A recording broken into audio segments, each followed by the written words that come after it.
sacrifice day ito kasi linggo ngayon, nakagaling ko na sa simbahan, nagbawas ako ng kasalanan, at ang taong makasalanan dyan, magsimba na kayo kasi iba pala ang kaligayahan kapag ikaw ay kapag ikaw ay iniiwasan mong magkasala.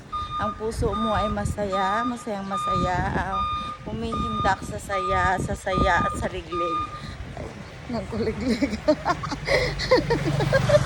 Nagkulig-kuligligan ni Rohelia. Ayun lang guys, nandito ako sa Pandan kasi nagsimba ako, nagbawas ako ng kasalanan at pinagpray ko na rin ang hindi nagsisimba at gumagawa ng kasalanan sa akin.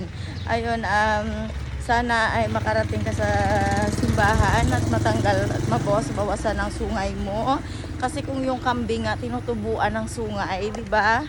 How if yung taong makasalanan. Kaya yun, para mabawasan ang kasalanan nyo, pumasok kayo sa sa simbahan para para matanggal ang sungay. Yun lang. At yan. Arigato. Bye.